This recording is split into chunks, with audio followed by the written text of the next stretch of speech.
Eh bien, je ne me souviens pas vraiment avoir déjà vu quelque chose comme ça auparavant, vraiment, en ce qui concerne le parti au pouvoir. Ils n'ont même pas présenté de candidat à certaines élections partielles locales cette semaine, y compris, je crois, mais dans une circonscription où le Parti travailliste a en fait remporté le siège parlementaire en 2024. J'ai d'ailleurs écrit à ce sujet sur Evernews. Allez sur heaven.news ou consultez le lien sous cette vidéo pour lire l'article, faire partie de ma newsletter et rester en contact avec moi via ma page Michael Heaver sur Substack. Mais il n'est guère surprenant que le Parti travailliste chute dans les sondages, étant donné qu'ils sont occupés à détruire l'économie comme ils le font toujours, avec des impôts de plus en plus élevés.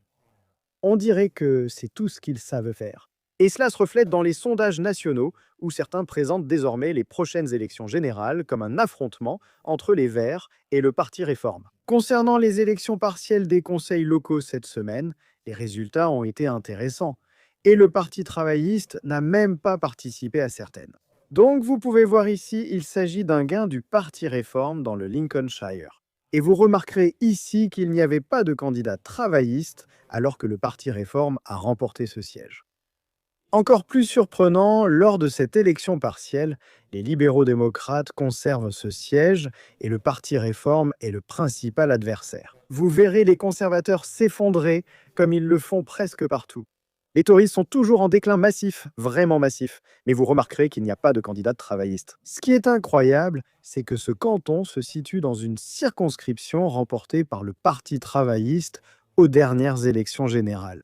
Donc pas de candidat travailliste dans 2 des 5 élections partielles des conseils locaux cette semaine, là où il s'était pourtant présenté.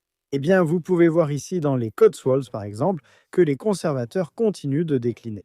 Vous pouvez voir que c'est le Parti Réforme qui était maintenant le principal challenger face aux libéraux-démocrates dans des circonscriptions comme celle-ci.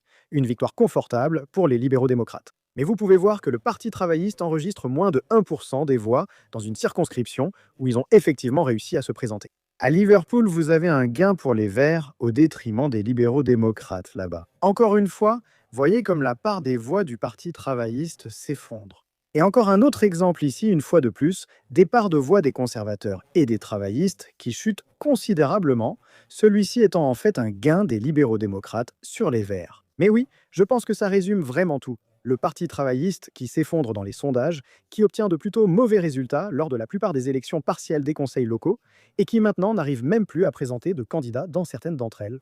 N'hésitez pas à me faire part de vos avis sur tout cela dans les commentaires ci-dessous.